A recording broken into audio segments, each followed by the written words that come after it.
നിങ്ങൾക്കിത് കണ്ടിട്ട് എന്താ തോന്നണത്? കേക്കാ തോന്നണുണ്ടോ? എന്താ കേക്കല്ല. എന്നാൽ പിന്നെ നിങ്ങൾക്ക് എന്താ തോന്നുന്നത്? വല്ല ബെന്ന തോന്നുന്നുണ്ടോ? കോക്കനട്ട് ബെന്ന്? അതുമല്ല.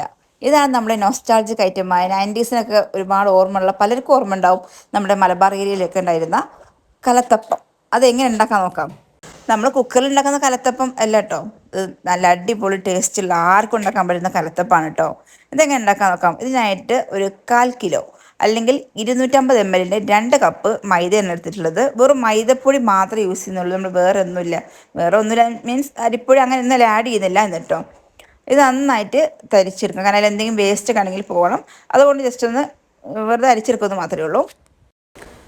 അങ്ങനെ നന്നായിട്ട് അരിച്ചെടുത്തിട്ടുണ്ട്. ഇതിൻ്റെ അളവ് വളരെ കൃത്യമാണ് കേട്ടോ. ഇതേപോലെ ഉണ്ടാക്കി നോക്കി ഒരിക്കലും ഫ്ലോപ്പ് ആവില്ല. കൃത്യം അളവാണ് ഞാൻ പറയുന്നത്. അങ്ങനെ നമ്മളിത് അരിച്ചെടുത്ത് മാറ്റിയിട്ടുണ്ട്. 2 കപ്പ് 250 ml 2 കപ്പ് മൈദയാണ് എടുത്തിട്ടുള്ളത്. ഈ ഒരു കലത്തപ്പം ഇപ്പോൾ ആരും ഉണ്ടാക്കി കാണാറില്ല. ഞാൻ യൂട്യൂബിൽ സെർച്ച് ചെയ്തിട്ടും കണ്ടിട്ടില്ല. കാരണം ഇത് കുറച്ചധികം വയസ്സായിട്ടുള്ള ഉമ്മമാരൊക്കെ ഉണ്ടെങ്കിൽ അവർക്ക് ഇത് അറിയുണ്ടാവുള്ളൂ.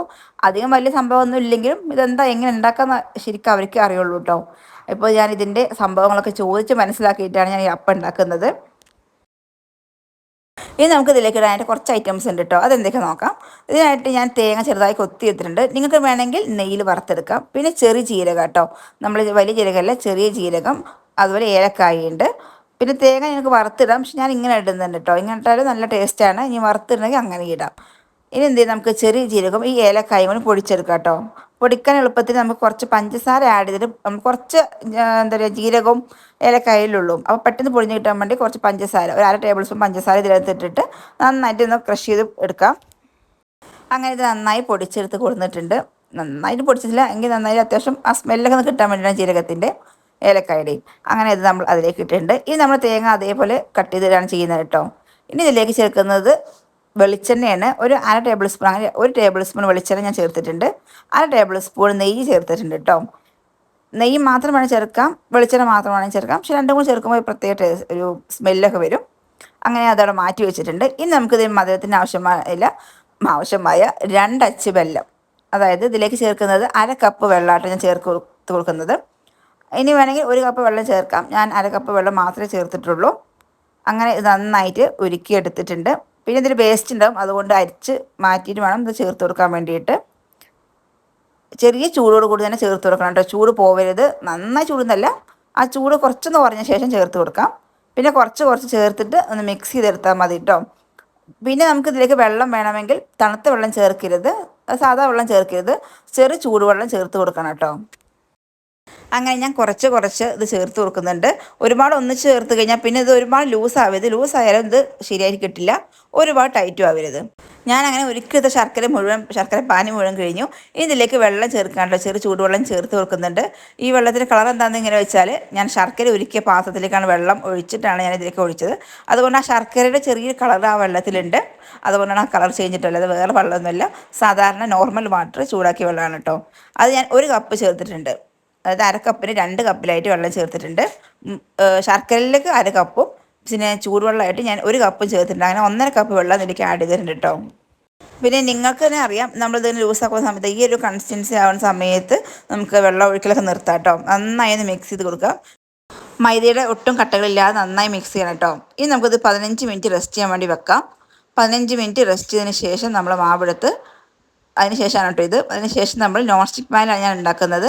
ശരിക്കും നോൺ സ്റ്റിക്ക് പാനിലല്ല ഇത് ഉണ്ടാക്കുന്നത് കേട്ടോ. പക്ഷെ നമ്മളെ കയ്യിൽ ഇപ്പോൾ നോൺ സ്റ്റിക്ക് പാൻ ഉള്ളതുകൊണ്ട് അത് ചെയ്യുന്നതേ ഉള്ളൂ. അതിലേക്ക് കുറച്ച് നെയ്യാക്കി കൊടുക്കാം. നോൺ സ്റ്റിക്ക് പാൻ ആണെങ്കിൽ കൂടി ജസ്റ്റ് നെയ്യാക്കി കൊടുക്കാം കേട്ടോ. പിന്നെ അതിലേക്ക് കുറച്ച് വെളിച്ചെണ്ണ ഞാൻ ചേർത്തിട്ടുണ്ട്. 1/2 ടേബിൾ സ്പൂൺ നെയ്യും വെളിച്ചെണ്ണയും കൂടി ഒന്നിച്ച് മിക്സ് ആക്കിയിട്ട് വേണം കൊടുക്കാനായിട്ട്. എന്നാലും പെട്ടെന്ന് കിട്ടുള്ളൂ കേട്ടോ. ശരിക്കും ഇതിനായിട്ടുള്ളൊരു ചെമ്പുണ്ടാവും, അതിലേക്ക് ഇത് ഒഴിച്ചിട്ട് തീ കനലിനകത്ത് താഴെയും മുകളിലും ഈ കനലിട്ടിട്ട് വേവിച്ചെടുക്കുന്ന അപ്പമാണ് കേട്ടോ ശരിക്കും ഇത്. അപ്പോഴേ ഉള്ളൂ 2 ഭാഗം ഒരേപോലെ കിട്ടും. നമ്മൾ കേക്ക് കട്ട് ചെയ്യുന്ന പോലെ കട്ട് ചെയ്തെടുക്കുകയും ചെയ്യാം. രാത്രി ആയിരിക്കും ഇത് മിക്ക വീടുകളിലും ഉണ്ടാക്കി വെക്കാറ്. രാവിലെ ആകുമ്പോൾ ബ്രേക്ക്ഫാസ്റ്റിന് കൂടെ ഈ ഒരു അപ്പം ഉണ്ടാവും കഴിക്കാനായിട്ട്. നല്ല ടേസ്റ്റുള്ളൊരു അപ്പമാണ്. പക്ഷെ ഇത് അധികം കട്ടിയൊന്നുമില്ല. കുറച്ചധികം മാവ് എടുത്തിട്ടുണ്ടെങ്കിൽ കുറച്ചുകൂടി കട്ടിയാവുമായിരുന്നു. ഞാൻ വളരെ 2 കപ്പ് മൈദ മാത്രമേ എടുത്തിട്ടുള്ളൂ. അങ്ങനെ ഇതെടുത്ത് സ്റ്റൗവിൽ വെച്ചിട്ടുണ്ട്. ഒഴിച്ചതിന് ശേഷമാണ് സ്റ്റൗവിലേക്ക് വെച്ചിരിക്കുന്നത്. പിന്നെ ആ ഹോളുള്ളത് അടച്ചു കൊടുത്തിട്ടുണ്ട് ഒരു പേപ്പർ ഉപയോഗിച്ചിട്ട്. പിന്നെ ഇതിന് തീ വെക്കുന്നത് വളരെ കുറഞ്ഞ ലോ ഫ്ലെയിമിൽ തന്നെ വെച്ച് കൊടുക്കണം കേട്ടോ, ഇല്ലെങ്കിൽ കരിഞ്ഞു പോകും. അതെന്തായാലും ശ്രദ്ധിക്കണം. ലോ ഫ്ലെയിമിൽ വെച്ചാൽ പെട്ടെന്ന് വെന്ത് കിട്ടും, ഒരുപാട് സമയമൊന്നും വേണ്ട. ഒരു 10-15 മിനിറ്റ് കഴിയുമ്പോൾ തന്നെ ഇതാ ഇതേപോലെ വെന്ത് കിട്ടിയിട്ടുണ്ടാവും. ഒരു പപ്പടക്കോൽ ഉപയോഗിച്ച് നമുക്ക് കുത്തി കൊടുത്താൽ മതി. ഇനി നമുക്ക് ഒരു ഭാഗത്ത് ഇതേപോലെ ശരിക്കും 2 ഭാഗം കിട്ടും കേട്ടോ. നമ്മൾ അടുപ്പത്ത് വെക്കുകയാണെങ്കിൽ നമ്മൾ നോൺ സ്റ്റിക്ക് പാനിലായതുകൊണ്ട് സ്റ്റൗവിലായതുകൊണ്ടും ഒരു ഭാഗം നല്ല പെർഫെക്റ്റ് ആയി ഒരു ഭാഗം ഇങ്ങനെ കിട്ടും, കുഴപ്പമൊന്നുമില്ല. ഇനി നമുക്ക് ഈ ഭാഗം വെന്തിട്ടുണ്ട്, പക്ഷെ ഒന്നും കൂടി ഒന്ന് വേവിക്കാൻ വേണ്ടിയിട്ട് ഒരു 2-3 മിനിറ്റും കൂടി തിരിച്ചിട്ടിട്ട് സ്റ്റൗവിൽ വെക്കാം കേട്ടോ. അങ്ങനെ നമ്മളിത് സ്റ്റൗവിൽ വെച്ചിട്ടുണ്ട്. ഒരു 2-3 മിനിറ്റിന് ശേഷം നമുക്കിത് എടുത്ത് വേറെ പാത്രത്തിലേക്ക് മാറ്റിയിട്ടുണ്ട്. ഇത് കണ്ടോ, ഈ ഒരു ഭാഗം നല്ല പെർഫെക്റ്റ് ആയിട്ട് വെന്ത് കിട്ടിയിട്ടുണ്ട്.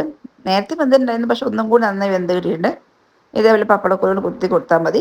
നമ്മുടെ കോലിൽ മാവൊന്നും ഒട്ടിപ്പിടിക്കുന്നില്ലെങ്കിൽ നന്നായി വെന്ത് കിട്ടിയിട്ടുണ്ടാവും കേട്ടോ. അങ്ങനെ നമ്മുടെ കലത്തപ്പം, നമ്മുടെ നൊസ്റ്റാൾജിക് ഐറ്റം, 90s കിഡ്സിൻ്റെ ഒരു നൊസ്റ്റാൾജിക് ഐറ്റം ആയിരിക്കും ഇത്. നിങ്ങൾ ഈ ഒരു കലത്തപ്പം എന്തായാലും ട്രൈ ചെയ്ത് നോക്കുന്നുണ്ട്. ഒരുപാട് സമയത്തിൻ്റെ ആവശ്യമില്ല, ഒരുപാട് ബുദ്ധിമുട്ടില്ല, ഒരുപാട് ഓയിലിൻ്റെ ആവശ്യമൊന്നുമില്ല. പെട്ടെന്ന് ഉണ്ടാക്കിയെടുക്കാം, കാണാൻ നല്ല ഭംഗി, കഴിക്കാൻ നല്ല ടേസ്റ്റാണ്. അധികം ഒന്നും സംഭവം വെറും മൈദപ്പൊടി മാത്രമേ ഉള്ളൂ. പക്ഷേ മൈദപ്പൊടി കൊണ്ട് ഉണ്ടാക്കിയാൽ തോന്നുന്നില്ല, അത് അത്ര ടേസ്റ്റാണ്. നന്നായി ആരെടുത്തിട്ടുണ്ട്. പക്ഷെ ഇതിനേക്കാൾ നന്നായി ആരെടുക്കട്ടെ നമ്മൾ അടുപ്പത്ത് വെക്കുകയാണെങ്കിൽ കൂടുതൽ ടേസ്റ്റ് ആയിരിക്കും. പിന്നെ ഒരു കാര്യം പറയാൻ മറന്നുപോയി, ചാനൽ സബ്സ്ക്രൈബ് ചെയ്യാനും ഷെയർ ചെയ്യാനും ലൈക്ക് ചെയ്യാനും കമൻറ്റ് ചെയ്യാനും മറക്കരുത് കേട്ടോ നിങ്ങൾ. അതുപോലെ ഈ അപ്പം ഇതിനു മുമ്പ് കഴിച്ചിട്ടുള്ളവരുണ്ടെങ്കിൽ കമൻറ്റ് ചെയ്യണേ. Thank you.